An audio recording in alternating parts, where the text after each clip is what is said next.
안녕하세요. 경매 트레이더 전사이트입니다. 여러분, 요즘 화제의 프로그램 나는 솔로 보셨나요? 28기 현숙님이 방송에서 매매 사업자라는 걸 등록하고 부동산 경매를 통해서 수익을 내고 있다 라고 했던 게 화제가 됐었습니다. 사실 요즘 이 부동산 투자에 관심이 있는 사람들이라면 경매나 이 매매 사업자라는 단어가 낯설지 않게 들리셨을 건데, 이 얘기가 괜히 나온 얘기가 아닙니다. 세금 구조를 이해하시면 단기간에 수익을 극대화할 수 있는 합법적인 방법이거든요. 여러분, 만약에 1억 5천에 경매로 집을 사서 3개월 뒤에 2억에 이 집을 팔았다면 5천만 원 정도의 차익이 남으니까 와, 진짜 많이 번다 라고 생각하실 수 있을 것 같은데, 실제로 이 매매 사업자가 아니라 다른 방법을 선택했다면 5천만 원이 남는 게 아니라 800만 원이 남을 수도 있습니다. 그런데 이 세금을 잘못 이해하고 매매 사업자라는 걸 활용하지 않으면 내 통장에 들어오는 건 5천만 원이 아니라 고작 800만 원일 수 있다는 겁니다. 반대로 얘기하면 매매 사업자라는 걸 알고 활용한다면 똑같은 상황에서도 약 3천만 원 이상의 수익을 가져올 수 있다는 게 가장 큰 장점입니다. 그래서 오늘은 우리가 이 매매 사업자라는 게 뭔지 큰 틀에서 한번 알아보고 이걸 왜 활용해야 되는지만 알고 다음 영상으로 넘어가도록 하겠습니다. 자, 그럼 이제 본론으로 한번 들어가 보겠습니다. 자, 우리가 매매 사업자라는 게 뭐냐면 이 앞에 주택 매매 사업자라는 단어가 붙습니다. 즉, 주택을 사고 파는 걸 국가에서 인정을 해주는 거야. 그래서 주택을 사고 파는 걸 많이 하는 사람을 매매 사업자라고 이해하시면 됩니다.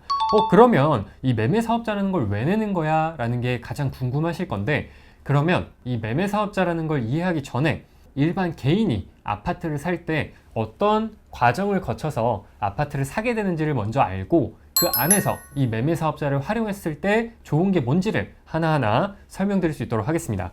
홍길동 님이 아파트를 이제 살 거예요. 집을 구매를 합니다. 근데 구매를 할 때 대출이라는 걸 받게 되죠. 그런 다음에 이렇게 소유권을 가져오게 되죠.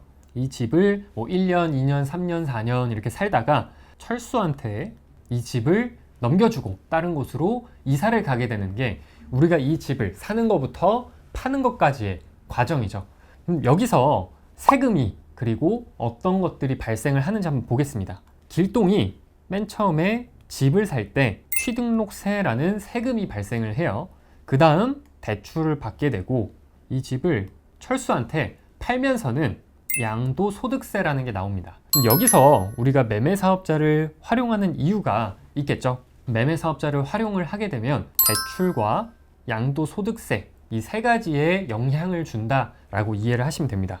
어떤 영향을 주는지 한번 같이 알아보겠습니다. 길동이가 아파트를 사기 전에 매매 사업자라는 걸 발급을 받았어요. 그럼 발급을 받게 되면 이 취등록세에 대한 부분에서는 아무런 효과가 없습니다. 일반 개인이 사는 거랑 똑같아요. 이 다음에 이 대출 부분에서는 어떠한 영향이 발생을 하냐라고 보면은 개인과 사업자의 부분에서 대출의 기준점이 좀 바뀐다는 거예요. 그게 무슨 말이냐면 개인의 경우에는 대출을 받을 때 DSR이라고 해서 가장 높은 단계의 대출 어떻게 보면 기준을 적용을 받는다라고 이해하시면 되고요. 사업자의 경우에는 LTV라고 해서 좀 더 낮은 단계의 대출 기준을 적용을 받는다라고 이해하시면 됩니다. 그러면 대출 기준이 높낮이에 따라서 어떤 영향이 발생을 하냐라고 보면은 대출의 액이 달라져요. 대출액. DSR이 훨씬 더 대출이 낮게 나오고요. LTV가 DSR보다는 더 높게 나온다. 그래서 더 많이 나오는구나 라고 이해를 하시면 된다는 겁니다. 그 다음 길동이가 집을 취득을 하고 팔 때 개인의 경우에는 양도소득세를 적용을 받습니다. 그런데 이 사업자는 양도소득세가 아니라 종합소득세라는 걸 적용을 받습니다. 그러면 이 둘의 차이가 뭐냐 라고 한다면, 개인의 경우에는 내가 1년 미만에 이 집을 파는 선택을 할 때에는 세금이 70%가 나옵니다. 70%. 그런데 종합소득세로 들어가게 되면은 세율이 달라져요. 얘는 8%에서 30% 정도 구간대를 적용을 받습니다.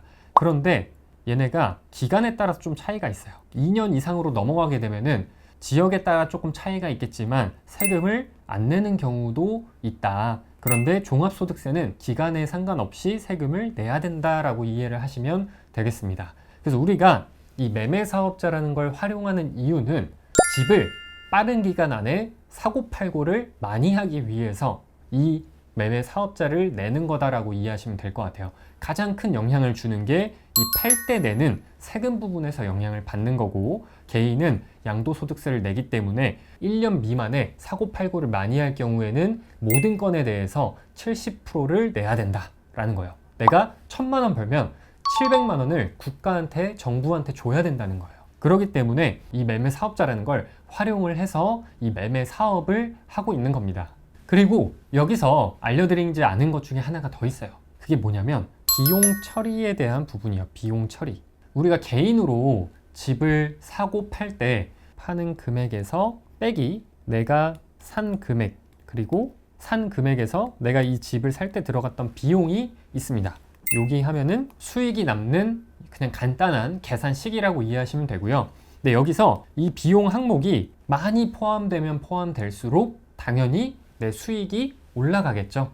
그렇기 때문에 이 개인과 사업자를 나눠서 봤을 때 개인은 이 비용에 포함되는 항목이 적다라고 이해하시면 되고요. 사업자는 이 비용에 항목이 많다라고 이해하시면 될 것 같아요. 그냥 쉽게 얘기해서 거의 모든 항목들이 사업자는 다 비용으로 들어갈 수 있다라고 이해를 하시면 될 것 같아요. 다시 한번 정리를 해보면 28기 현숙님이 경매를 통해서 매매 사업을 한다고 했던 거는 주택 매매 사업자를 통해서 아파트 빌라를 사고 파는 행위를 하는 거고요. 이 매매 사업자를 내는 이유는 단기간에 우리가 많은 주택을 사고 팔 때 세금을 줄이기 위해서 하는 거다. 즉 순수익을 높이기 위한 거다 라고 이해를 하시면 될 것 같습니다. 여러분, 투자는 감으로 하는 게 아닙니다. 내가 지켜야 할 규칙과 기준이 뭔지 아는 게 가장 중요합니다. 세금을 모르고 투자한다면 5천만 원을 남길 수 있는 그 기회도 정작 800만 원밖에 남기지 못하게 됩니다. 여러분, 너무 이 돈을 버는 것에만 집착하고 경매로 낙찰받는 거에만 집착한다면 아무리 낙찰을 많이 받더라도 실제 남는 게 없을 수 있습니다. 아는 만큼 보인다고 세금을 꼭 공부하셔야 우리가 실제 내 통장에 남는 돈을 잘 지킬 수 있다는 것입니다. 그 길은 혼자보다 전문가와 함께 할 때 훨씬 더 선명해집니다. 지금은 여러분이 깜깜한 그 길을 두려움에 떨면서 걷고 있겠지만 전사이트 채널과 함께 한다면 그 깜깜한 길이 하나하나 등불이 켜지듯 밝아질 거라고 저는 생각합니다. 이번 영상도 여러분의 그 깜깜한 터널에 하나의 작은 등불이 되었으면 좋겠습니다. 이 규제가 생기고 변화하는 이 시장에서 어떻게 방향을 잡고 돈을 벌고 있는지 같이 공부해 나가시면 좋을 것 같습니다. 연휴에 너무 놀지 마시고 같이 공부하면 좋을 것 같습니다. 오늘 영상도 여러분의 투자 인생에 도움이 되셨다면 구독과 좋아요, 알림 설정까지 부탁드리면서 하단 고정 댓글에 제가 운영하고 있는 경매 단톡방 링크를 참고해 드릴 테니까 혼자 끙끙 앓지 마시고 들어오셔서 같이 또 즐겁게 경매 생활을 이어가시면 좋을 것 같습니다. 감사합니다.